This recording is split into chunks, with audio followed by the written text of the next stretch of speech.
All right, we're back with episode 6, and this one was actually pretty decent. I'm not even gonna lie, it wasn't great. Still, it wasn't great, but this one was definitely better. It got less of that annoying stuff that I had in the past.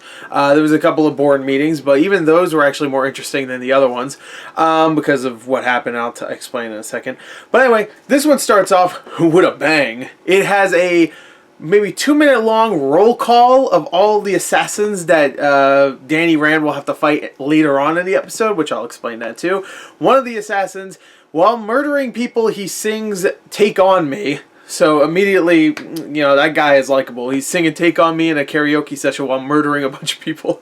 So right there, immediately, I like the first 2 minutes at least. This also, I should say, this episode is actually directed, and this is strange, by The RZA, which I guess is not too strange because he also directed The Man with the Iron Fists. So, I guess it's not too strange. A little typecasting there. But this one's directed by him. If you do not know, he is, of course, from the Wu-Tang Clan. Of course, everybody knows who the Wu-Tang Clan is. In this episode, we had a lot of stuff with Ward, which I actually enjoyed, surprisingly. Ward has become addicted to drugs, or he already was. But in the last episode, he actually took a little bit of that super heroin that we've been talking about. He took a little bit of that, and he went and spaced out a little bit. And in this episode, he's really strung out. At one point, he doesn't have any of his pills that he takes, so he breaks his own hand and goes into a hospital, hoping that they would give him pills, and it doesn't work out. Joy is around doing stuff. She's worried about her brother Ward. Whatever. Who cares about Ward? Joy. They mentioned the Incredible Hulk. They actually talked about him a little bit. I don't want to spoil it too much. It's a reference, okay? They don't talk about him like my buddy the Hulk or whatever. They do give him a little name drop almost, which I thought was kind of cute. Even though they mentioned that a video about. See, I didn't explain this in the last episode. There's a whole video scandal thing going on about Rand and stuff, and that video supposedly has more views than this video involving the Incredible Hulk, which there's no way in hell that would ever get more views. Like, screw that guy that turns giant and green. This guy, there's a scandal going on. I gotta watch that. So there's no way.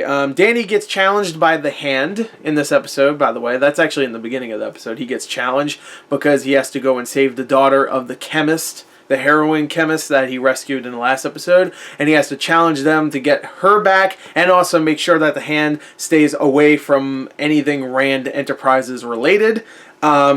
And I'll talk about if that worked out. And also, I should mention, Danny in this episode is so sure of himself. This is the point where you realize Danny is such a arrogant douche. Like, there's a part in this where Colleen asks him, like, "Are you scared?" He's like, "No, I am not scared. I am the Iron Fist. I am the one true weapon," and shit. I'm like, oh my god, it's just, you can't like a character that is like, "Yeah, I'm not scared. I'm gonna beat their ass."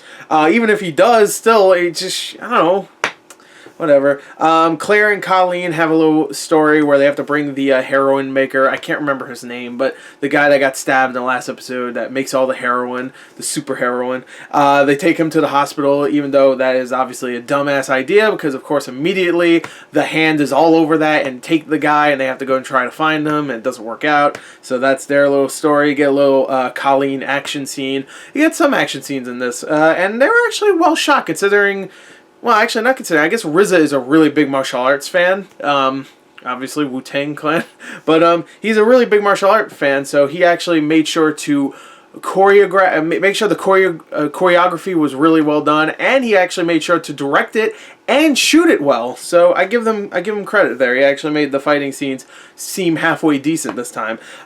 There is one assassin that is introduced in the beginning, besides the one that sings, that uses spider venom, and that girl is hot. I just want to mention that.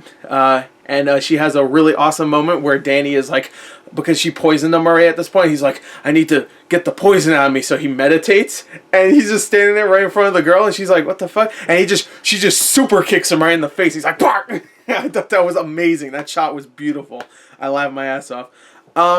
And the last thing I want to say, I mean, the fight scenes were good, but Danny has to fight 3 people. Yeah, well, or actually 4 people, but he has 3 battles. He has to fight 2 guys in the beginning, the girl, the spider girl, and then the guy that sings at the end. And he only uses his Iron Fist once. And it's supposed to be like the money shot, like, yeah, he used it. And he used it once, just once. Actually, technically he used it twice. He used it once in the last battle, but he hit the guy's weapon away and he punched the guy, and that's it.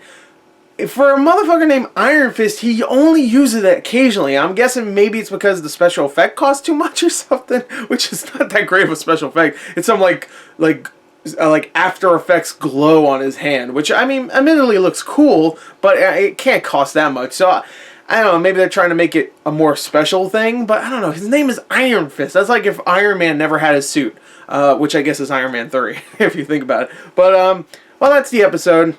Not too much to talk about in this one.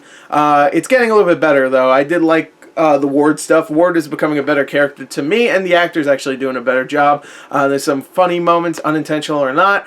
The action scenes were better. Danny's a little full of himself, and the Joy stuff is still not interesting. And the Colleen and Claire stuff wasn't really all that interesting either, but I love Claire, so that's fine. So there you go. If I had to give this one a score, I never gave the last episode's score. I would give that one probably like a, I don't know, like a 6.